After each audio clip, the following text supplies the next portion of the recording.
Good morning friends. So welcome to the prelims booster session. आज का पहला topic है गवर्नमेंट ई मार्केट प्लेस। तो एक बहुत ही बड़ी अचीवमेंट हुई है गवर्नमेंट ई मार्केट प्लेस के लिए।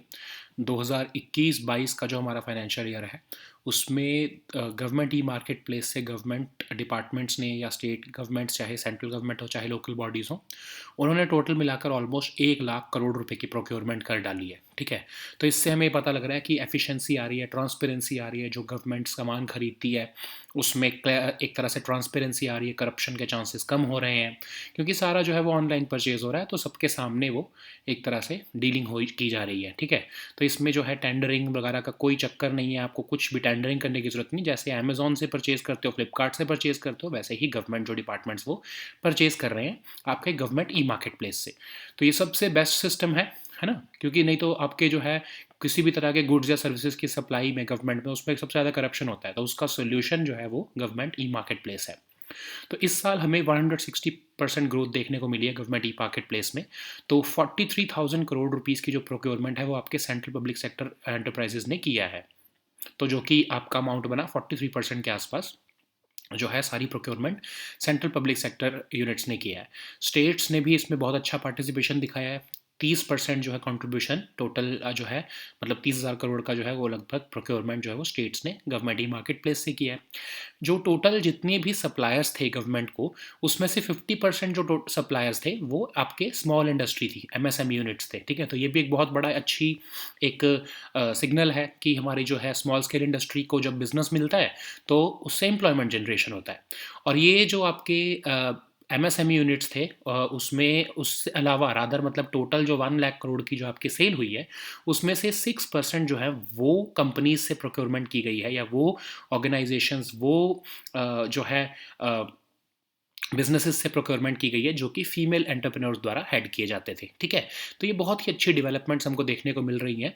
तो अब जो है वर्ल्ड बैंक की एक स्टडी है, वर्ल्ड बैंक की एक स्टडी के मुताबिक जो है लगभग गवर्नमेंट की 9.75% सेविंग्स हो जाती हैं जब वो गवर्नमेंट ई मार्केट प्लेस से प्रोक्योरमेंट करती है। तो ठीक है, अपार्ट फ्रॉम जो आपका करप्शन हो रहा है उसको तो आप छोड़ ही दो, उसकी जो करप्शन रुक रहा है वो तो अलग ही है, लेकिन गवर्नमेंट को लगभग 9.75% का आप समझ लो कि डिस्काउंट मिल जाता है अगर वो जनरली प्रोक्योरमेंट करे, और अगर वो गवर्नमेंट ई मार्केट प्लेस से प्रोक्योरमेंट करते हैं तो उनको 9.75% की लगभग सेविंग्स मिलती है। ठीक है, तो अब गवर्नमेंट ई मार्केट प्लेस, जैसे आपको मैंने बताया कि गवर्नमेंट का एक तरह से अमेजॉन या फ्लिपकार्ट है जिस पे गवर्नमेंट डिपार्टमेंट चाहे वो स्टेट के हों चाहे सेंटर के हों या इवन लोकल बॉडीज़ को भी अलाउ किया गया है।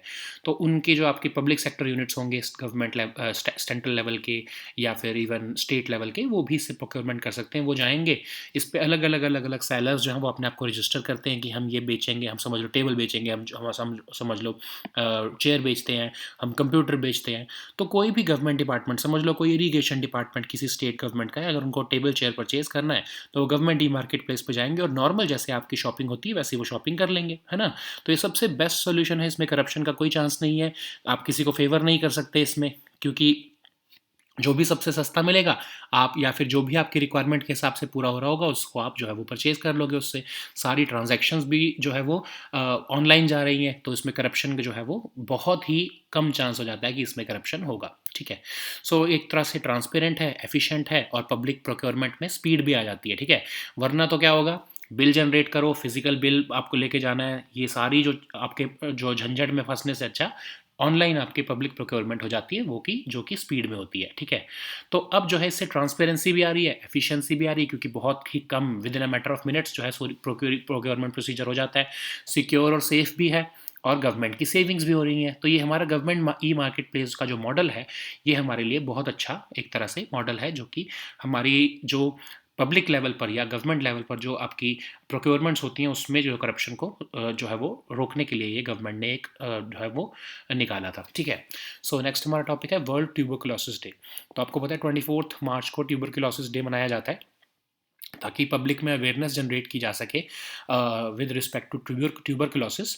तो इस दिन हुआ क्या था ना, 1882 में जो डॉक्टर रॉबर्ट कॉच थे जिन्होंने डिस्कवर किया था इस बैक्टीरिया को, माइको बैक्टीरिया जो है आपका, आई एम सॉरी, जो टीबी का बैक्टीरिया होता है माइकोबैक्टीरियम आई थिंक। ठीक है, तो उसको जो डिस्कवर किया था वो इसी दिन किया था 1882 में डॉक्टर रॉबर्ट कॉच ने।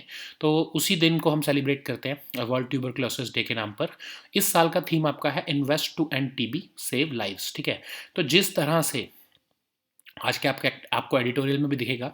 तो जिस तरह से ट्यूबरकुलोसिस जो है वो आजकल फैल रहा है, क्योंकि हमने कोविड पर बहुत फोकस कर दिया, ट्यूबरकुलोसिस को जो अवॉइड कर दिया, जबकि दोनों सिमिलर है, वो वायरल डिसीज़ है, ये बैक्टीरियल डिसीज़ है, लेकिन दोनों का जो है वो बिहेवियर, आपका ये भी जो है पल्मोनरी डिसीज़ है, वो भी पल्मोनरी डिसीज़ थी, वो भी लंग से रिलेटेड थी, ये भी जो है एयरबॉर्न आपका फैलता है, कोविड भी एयरबॉर्न फैलता है।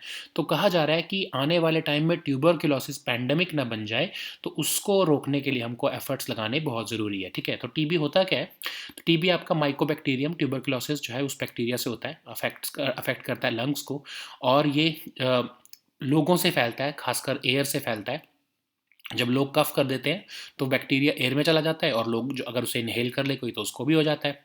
तो मोर्टेलिटी रेट जो है वो टीबी का बहुत हाई है, अगर उसमें सही टाइम पर ट्रीटमेंट ना मिले, ठीक है। लेकिन इंडिया ने ये एम रखा है कि हम 2025 तक टीबी को गवर्नमेंट जो है इंडिया से जो उसको एलिमिनेट कर देंगे, ठीक है। टीबी हारेगा देश जीतेगा कैंपेन के अंदर गवर्नमेंट ऑफ इंडिया ने 12,000 करोड़ का जो है वो बजट दिया है टीबी को एलिमिनेट करने के लिए। तो नेशनल टीबी एलिमिनेशन प्रोग्राम भी गवर्नमेंट ने निकाला है, सेंट्रली स्पॉन्सर्ड स्कीम है ये, और नेशनल हेल्थ मिशन के अंदर चलता है। इसके अंदर हम 2025 तक जो है वो टीबी को ख़त्म करना चाहते हैं। तो इससे पहले revise national tuberculosis control programme और नेशनल ट्यूबरकुलोसिस एलिमिनेशन प्रोग्राम चलते थे, उन दोनों को मर्ज करके जो है अब ये बना दिया गया है, ठीक है। तो अब जो है इसके अंदर क्या फ़ीचर्स हैं? फ़ीचर्स ये हैं कि जितने भी कोमॉर्बिडिटीज़ वाले या फिर जिनकी इम्यूनिटी ठीक नहीं है, उनको जो है टीबी के लिए उनके ऊपर ध्यान देना है। फिर निक्षय पोषण योजना, उनको न्यूट्रिशनल सपोर्ट भी देना है, ठीक है, ताकि उनकी जो है वो जब वो ट्रीटमेंट करा रहे हैं अपनी टीबी की तो उनको न्यूट्रिशन भी मिलता रहे। फिर जो हॉस्पिटल वार्ड्स में या फिर वेटिंग एरियाज़ में एयरबॉर्न इन्फेक्शन कंट्रोल करना ज़रूरी है, कि वहाँ से ना टीबी फैलना शुरू हो जाए, ठीक है। फिर जो पीडियाट्रिक कॉन्टैक्ट्स हैं, बच्चे हैं, जो जिस कोई पेशेंट को अगर टीबी हो गया तो उसके जो साथ बच्चे रह रहे हैं, या कोई जो है HIV पेशेंट्स रह रहे हैं, तो उनका भी ध्यान रखना, उनको भी जो है ट्रीटमेंट मिलना चाहिए, ठीक है। फिर इवन जो उनके एडल्ट कॉन्टैक्ट्स हैं, ठीक है, तो अगर किसी को टीबी हो जाता है तो ये अज्यूम किया जाता है कि जो उसके साथ लोग रह रहे हैं वो भी इसके शिकार हुए होंगे, तो उनका टेस्ट करना, उनमें देखना, जैसे वही सेम आपका जो कोविड में होता है ना, तो अगर उनको हो जाए तो उनकी भी प्रिवेंटिव ट्रीटमेंट उनको भी दी जाती है पहले से ही, ताकि उनकी जो है सिचुएशन वर्स ना हो जाए। फिर ऐसे ही इसी के अंदर एक निक्षय पोषण योजना भी है, जो कि एक डायरेक्ट बेनिफिट ट्रांसफ़र स्कीम है, जिसमें ट्यूबरकुलोसिस पेशेंट्स को जो है वो पैसा दिया जाता है, 500 रुपये पर मंथ दिया जाता है जब तक उनका इलाज चल रहा है। तो अब ये डायरेक्ट बेनिफिट ट्रांसफ़र स्कीम है, जिसमें स्टेट्स को कहा गया है कि या तो आप 500 रुपये आप दे सकते हो, या फिर अगर आप कुछ न्यूट्रिशनल सपोर्ट वैसे देते थे इन काइंड, तो वो भी आप दे सकते हो, ठीक है। 2018 के बाद ये स्कीम लाई गई, और ये पोषण मिशन के पार्ट नहीं है, याद रखना ये बात, पोषण मिशन का पार्ट नहीं है। और जो है सारे स्टेट्स में और सारे यूटीज़ में इसको इम्प्लीमेंट किया जा रहा है, ठीक है। सो नेक्स्ट हमारा टॉपिक है आर्टेमिस प्रोग्राम। तो 17 मार्च को नासा ने आर्टेमिस 1 मून मिशन जो है वो रोल आउट करना शुरू किया है। आर्टेमिस 1 क्या है? एक तरह से आर्टेमिस मिशन का एक प्रोटोटाइप है, उसकी टेस्टिंग की जा रही है, ठीक है। तो स्पेस लॉन्च सिस्टम रॉकेट और ओरियन कैप्सूल को जो है वो निकाला गया लॉन्च पैड पे, ताकि एक तरह से अनक्रूड टेस्ट फ्लाइट भेजी जा सके उस एरिया में जहाँ पर साउथ पोल जो है मून का, वहाँ पर भेजा जा सके, ताकि जब 2024 में आर्टेमिस जो है मिशन जाएगा क्रू को लेके, तो उसको कोई प्रॉब्लम ना आए, ठीक है। तो नासा ने 2020 में इसको अनाउंस किया था कि आर्टेमिस बेस कैंप पर ये जाएगा, मोस्ट प्रोबेबली शैकलटन क्रेटर है जो मून के साउथ पोल पर, वहाँ पर भेजने का प्लान है कि 2024 में हम वहाँ पर क्रू को भेजेंगे, ठीक है। तो उसके लिए आर्टेमिस 1 पहले भेजा जा रहा है, कि बिना क्रू के वहाँ पर भेजा जा रहा है ओरियन स्पेसक्राफ्ट और SLS रॉकेट को, कि वो टेस्ट करके आएँ कि क्या वहाँ पर रहना पॉसिबल है या नहीं है, क्या उसके वहाँ पर सिचुएशन क्या है, ठीक है। तो एक तरह से लूनर एक्सप्लोरेशन का एक तरह से ये मिशन है, और इसमें जो है 4 एस्ट्रोनॉट्स को भेजा जाएगा 2024 में साउथ पोल पे, और शायद वो 1 हफ्ते तक के लिए रहकर आएंगे वहाँ पर। उनको रिक्वायर्ड इंफ्रास्ट्रक्चर भी दिया जाएगा, पावर, वेस्ट डिस्पोजल, कम्युनिकेशन का इंफ्रास्ट्रक्चर, और वो वहाँ पर न्यू टेक्निक्स का यूज़ करते हुए टेस्टिंग करेंगे लूनर डस्ट के ऊपर, कैसी ठंडी रातें होती हैं, लूनर नाइट्स कैसी होती हैं, और लोकल मटेरियल जो है वो लोकल मटेरियल को वहाँ पर पानी में वो कन्वर्ट करने की कोशिश करेंगे। तो नासा जो है वहाँ पर एक विमेन को और एक मैन को कम से कम भेजना चाहती है 2024 तक, और लूनर एक्सप्लोरेशन प्रोग्राम्स उसके बाद वो 2023 तक बहुत सारे चलाना चाहता है, ठीक है। सो अब जो है आर्टेमिस क्या है? आर्टेमिस की जो फुल फॉर्म है वो है acceleration, reconnection, turbulence and electrodynamics. अब इस मिशन में ये भी देखा जाएगा कि जब सन की रेडिएशन मून के ऊपर पड़ती है तो क्या होता है, ठीक है। क्यों ये हमको देखना इंपॉर्टेंट है, क्योंकि मून का कोई भी मैग्नेटिक फील्ड नहीं है, तो उसको प्रोटेक्ट नहीं कर सकता कोई मैग्नेटिक फील्ड उसका, क्योंकि मैग्नेटिक फील्ड है ही नहीं। तो सन की रेडिएशन का क्या इम्पैक्ट होता है मून के ऊपर, ये भी टेस्ट किया जाएगा इसी मिशन से, ठीक है। सो नेक्स्ट हमारा टॉपिक है लीग ऑफ अरब स्टेट्स। तो अभी फॉरेन सेक्रेटरी जो हैं वो हमारे इंडिया के, उन्होंने यूएनएससी की मीटिंग में बोला है कि यूनाइटेड नेशंस और लीग ऑफ अरब स्टेट्स के बीच में जो है वो कोऑपरेशन जो है वो जो है उसके लिए एक मीटिंग की है उन्होंने, ठीक है। तो हमारे के लिए इंपॉर्टेंट टॉपिक क्या है, लीग ऑफ अरब स्टेट्स, तो जिसको हम अरब लीग भी कहते हैं, उसको पहले लीग ऑफ अरब स्टेट्स कहा जाता था। तो बहुत सारी कंट्रीज़ जैसे नदर्न अफ्रीका की हैं, वेस्टर्न अफ्रीका, ईस्टर्न अफ्रीका और वेस्टर्न एशिया की, तो ये इसकी अरब लीग की मेंबर है, ठीक है। तो इसको 1945 में कायरो, जो कि इजिप्ट की कैपिटल है, वहाँ पर इसको बनाया गया था 6 मेंबर्स के साथ शुरू में।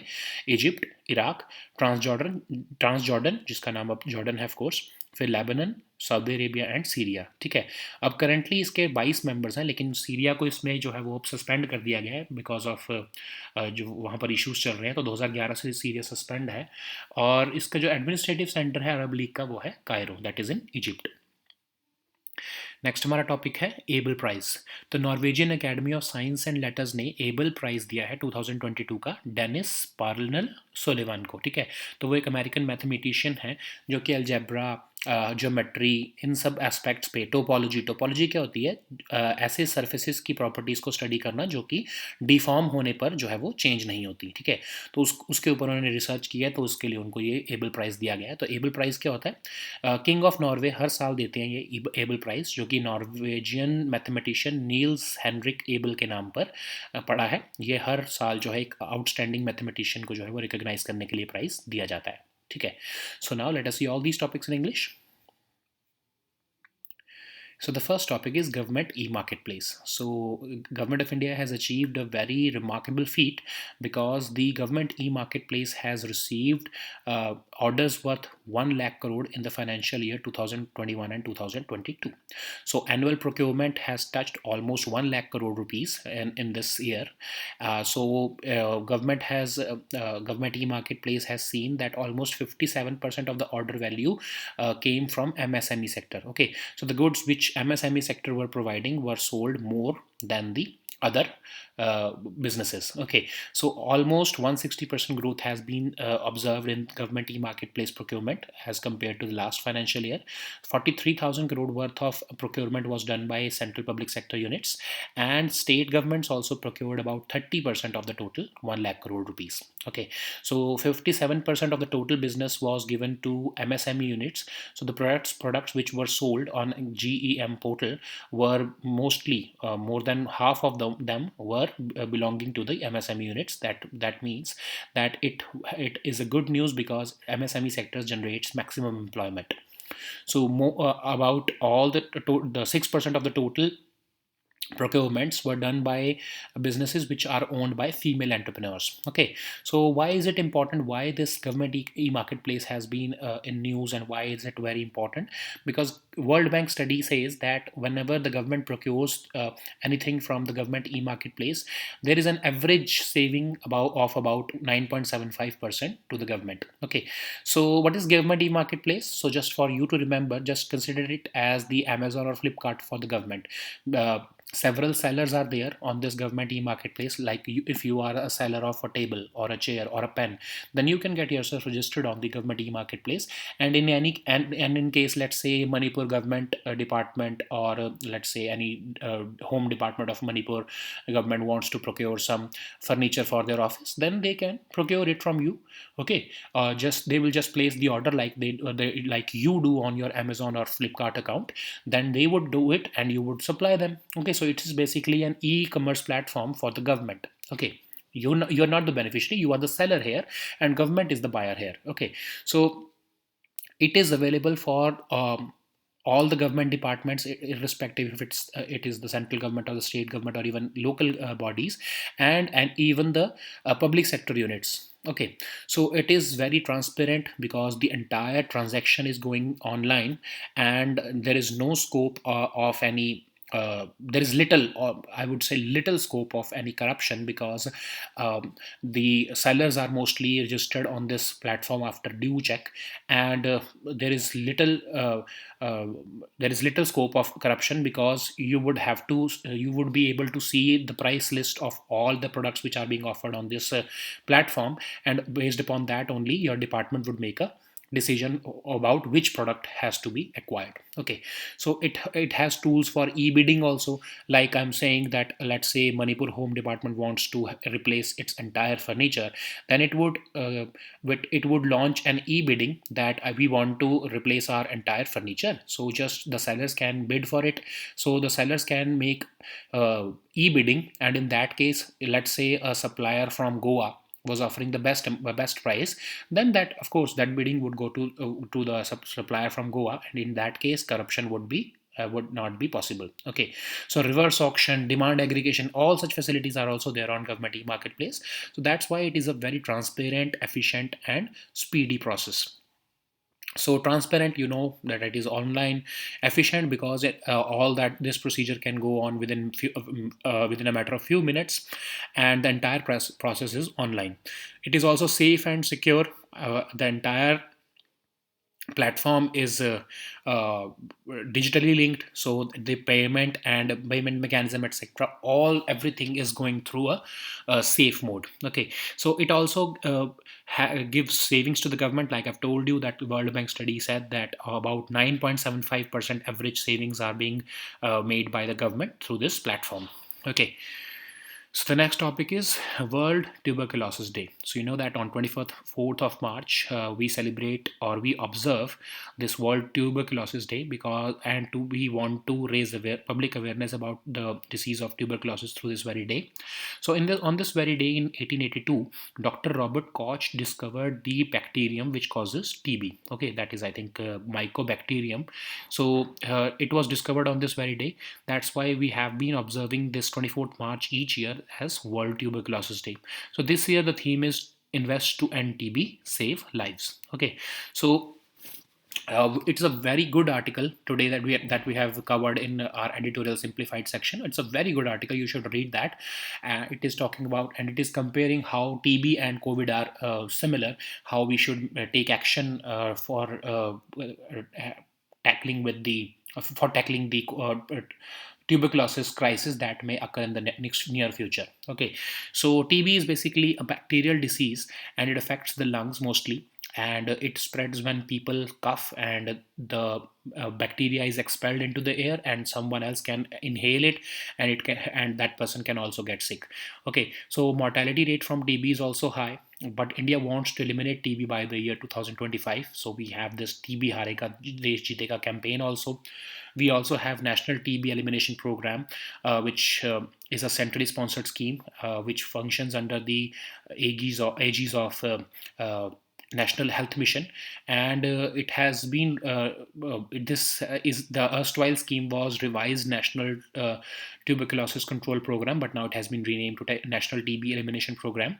So under this particular program, we want to address all the comorbidities of these TB patients, and we want to go beyond the medical interventions only. Okay, so like we have this nutritional support program called Nikshay Poshan Yojana.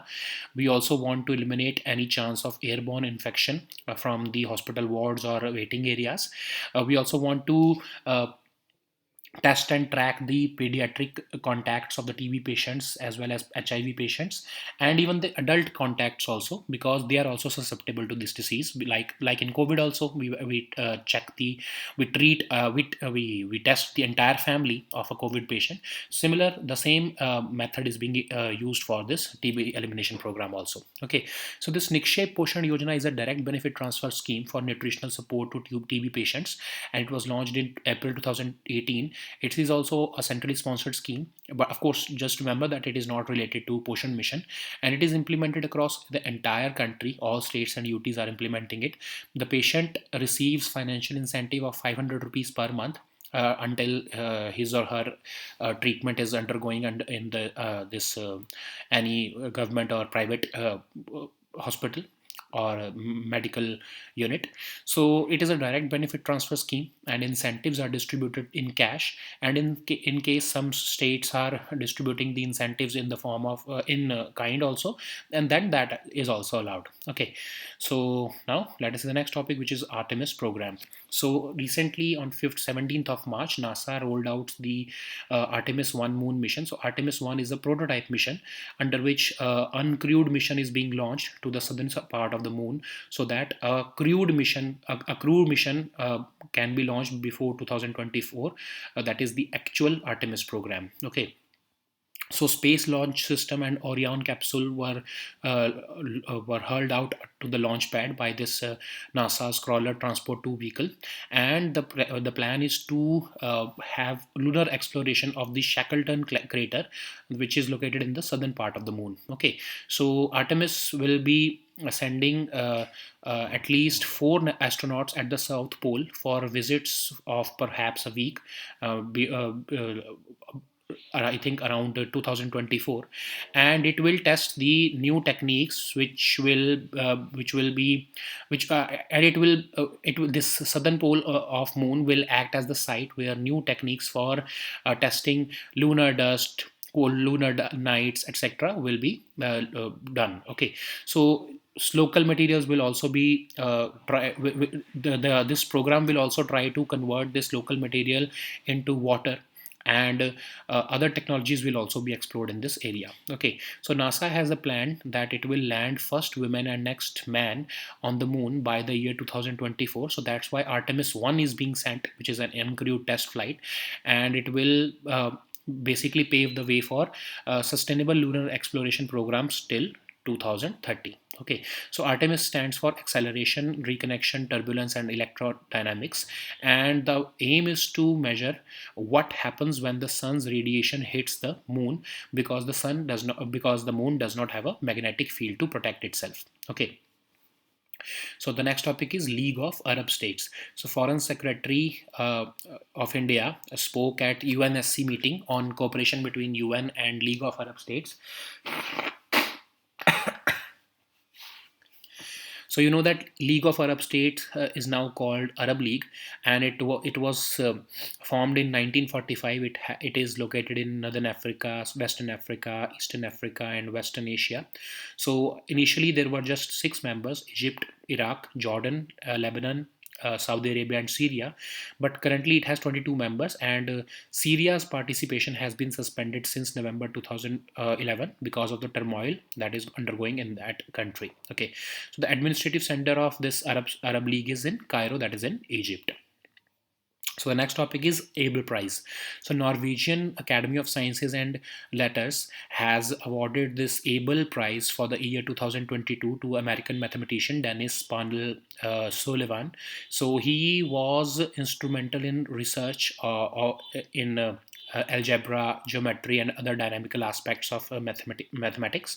So he is basically famous for topological research. So topology is basically the properties of topology is the mathematics to study the properties of surface which do not change when they are deformed. Okay, so this Abel Prize is awarded annually by the King of Norway, and it is awarded to any one or more outstanding mathematicians, and it is named after the Norwegian mathematician known as Niels Henrik Abel. Okay, so these were our topics for today. We'll meet next time. Just download the weekly current affairs compilation also. We'll meet next time with new topics. Until then, goodbye and take care.